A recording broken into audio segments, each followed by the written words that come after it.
اگر آپ کو پتہ چل جائے کہ دعاؤں کے ذریعے کتنی بڑی بڑی مشکلیں حل ہو جاتی ہیں، کتنی بڑی بڑی بیماریاں جن کا کوئی علاج نہیں ہو پاتا وہ کیسے دعاؤں کے ذریعے ختم ہو جاتی ہیں، کیسے دعاؤں کے ذریعے ناممکن سے ناممکن چیز بھی ممکن ہو جاتی ہے، تو پھر آپ دعا مانگنے میں گھنٹوں گھنٹوں وقت لگانے لگ جائیں گے۔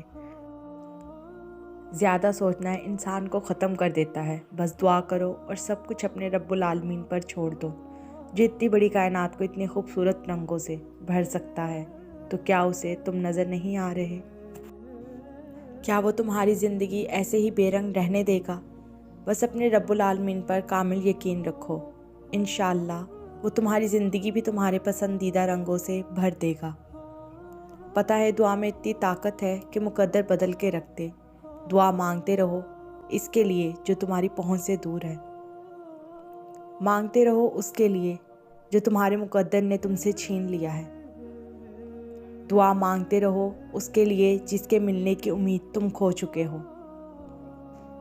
دعا مانگتے رہو اس کے لیے جس کا تم خواب میں بھی تصور نہیں کر سکتے، دعا مانگتے رہو اس کے لیے جس کے مخالف ساری کائنات آ کر کھڑی ہے، دعا مانگتے رہو اس کے لیے جو تمہیں لگتا ہے کہ کبھی حقیقت نہیں بن سکتی۔ دعا وہ معجزہ ہے جس کو تمہارا نصیب بھی نہیں روک سکتا، دعا وہ کن کا سوال ہے جسے اللہ بھی رد نہیں کرتا۔ دعائیں ان چیزوں کے لیے ہیں جو دسترس سے نکل جاتی ہیں، دعائیں ہی تمہاری کھوئی ہوئی چیز واپس لا سکتی ہیں، تمہاری دعائیں ہی تمہارا مقدر ہوتی ہیں، اور دعا کا لکھا تو نصیب بھی نہیں ٹال سکتا۔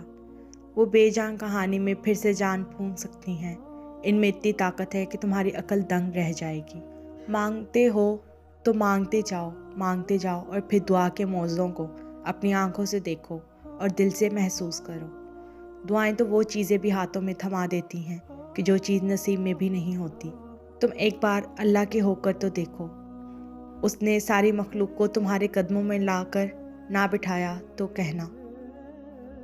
تم نے نہیں دیکھا رات کو دن میں بدلتے اور پھر دن کو رات میں بدلتے، آخر اندھیرے کے بعد سویرا ہو ہی جاتا ہے نا۔ اسی طرح تمہاری غم کی شام کتنی ہی طویل کیوں نہ ہو، ایک دن زندگی میں بھی سویرا ضرور آئے گا۔ وہ تم تک ہر کھوئی ہوئی چیز بھی یوں واپس لے آئے گا جیسے وہاں اندھیرے کنویں سے حضرت یوسف علیہ السلام کو نکال کر حضرت یعقوب علیہ السلام تک لے آیا تھا۔ کیا ہو سکتا ہے اور کیا نہیں یہ سوچنا تمہارا کام نہیں، تمہارا کام بس دعا کرنا ہے، پھر دیکھنا وہ ایسے معجزے لائے گا کہ تمہارے رونگٹے کھڑے ہو جائیں گے۔ سو تم بس وہ کرو جو تمہارا کام ہے، اللہ بھی تو وہی کر رہا ہے جو اس کا کام ہے۔ اگر اللہ نے تمہاری اس ہتھیلی کو خالی ہی رکھنا ہوتا تو وہ تمہیں کبھی بھی ان ہاتھوں کو جوڑ کر دعا مانگنا نہ سکھاتا۔ اللہ اگر تمہاری فریاد کو تمہاری زبان تک لا سکتا ہے تو اس فریاد کو تمہارا مقدر بھی بنا سکتا ہے۔ اللہ اسی چیز کو تمہارے لیے وسیلہ بنا دے گا جو تمہارے لیے مایوسی کا سبب بنی ہوئی ہے۔ تمہارے دل میں خیال بعد میں آتا ہے اور اللہ تک پہلے پہنچ جاتا ہے۔ وہ جو پتھر سے پانی نکال سکتا ہے وہ اپنے بندے کے لیے وسیلے بنا ہی دیتا ہے۔ جب کبھی گرتے گرتے سنبھل جاؤ تو سمجھ لینا کہ اللہ نے تمہارے دعاؤں کے ذریعے تمہیں تھام لیا ہے۔ جب تمہیں لگے کہ تمہارا کوئی نہیں ہے تو آسمان کی طرف دیکھنا، وہاں وہ ہے جو ہمیشہ سے تمہارا تھا اور ہمیشہ رہے گا۔ تمہارے یہ لب خاموش بھی ہوں تو گالوں پر بہتے آنسو اس سے سب کہہ دیتے ہیں، اور یہی آنسو عبادت بن جاتے ہیں۔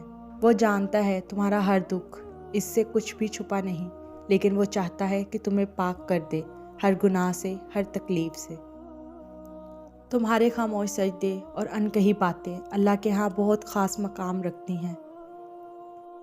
صبر کا دامن نہیں چھوڑنا، وقت بدلے گا، حالات بدلیں گے، دعائیں قبول ہوں گی۔ اللہ تو بن مانگے خواہشیں پوری کر دیتا ہے، تو مانگنے پر تو معجزے ہی دے گا نا۔ جن دعاؤں کی ابتدا تہجد سے ہو جائے ان دعاؤں کی تعبیر بڑی کمال کی ہوتی ہے۔ صبر کی انتہا تم نے کرنی ہے، معجزوں کی انتہا اللہ کرے گا۔ اللہ تمہارے دل میں کچھ نہیں ڈالتا سوائے اس کے جو وہ تمہیں دینے پر راضی ہو۔ جن دعاؤں کو اللہ دل کے قریب رکھتا ہے انہیں نصیب کا حصہ بننے سے کوئی نہیں روک سکتا۔